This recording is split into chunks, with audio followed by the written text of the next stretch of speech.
basically what we've got going on is just kind of a Glock clone.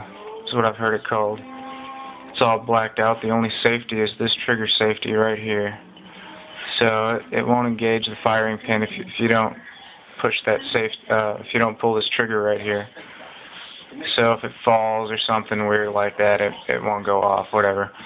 And right here is a indicator for your round, so you'll be able to see the brass if you cock this gun, just like that. As you can see, there's brass in there. You can't see a firing pin. There's no hammer. The nice thing about this gun is it has a tritium front sight, which you can't see because of the flash on the camera, but maybe you'll be able to see it if I cover up some of the light. Anyways, you can see it there in the light. I mean, in the night. That front sight, which is very nice if you're peering down the sight. You know, somebody busts into your house, you know where the front of that barrel is at, and you'll be very effective with it. And with a 14-round magazine, that's going to be even the more effective in any situation you might find yourself in. And it comes with 2 magazines. This is the other one. I only keep one loaded, really. Let's get this round out of here. Self-defense, hollow point. Kind of expensive, but I guess it's good to have a few of those around, you know. Alright, what you want to do to take this thing apart is slightly pull this back, pull these things down. There's one on each side, okay? There's one on this side too.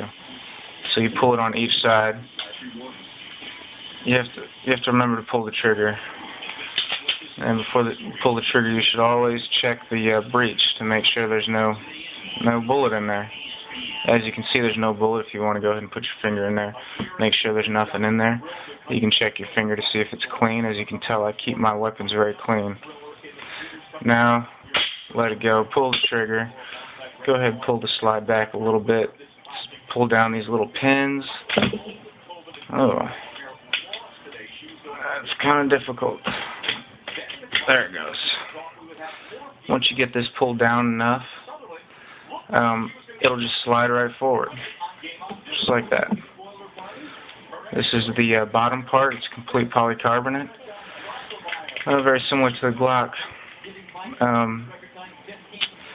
Not much to know about here. Just kind of keep this clean and lubed up if you can. Don't let it get too dirty or grimy. Note that the magazine release is not ambidextrous, so if you're left-handed, you're not going to want to buy this gun because you'll have to do some modifications. It's not equipped to just turn around. So you want to take that into mind if you're buying this. I kind of like this finger rest right here. They say you should keep your trigger finger up here, you know, when you're in the ready position.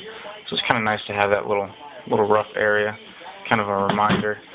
Now here's the most important part of the weapon right here. This is your upper receiver, they call it, whatever. I don't know the terminology, but this is your slide. Right here is your spring. There's your barrel. Just let it come on out. And there's really no other stripping you have to do. This is basically it. Alright, so you'll get your brush out. As you can see here, I bought a brush and I've got some oil.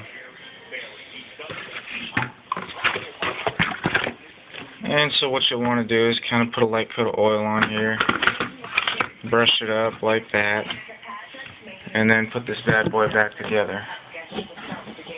Alright. Fits just like that. That goes in there. Just slide it back on. That's it. You don't have to do anything else. It locks in. Alright.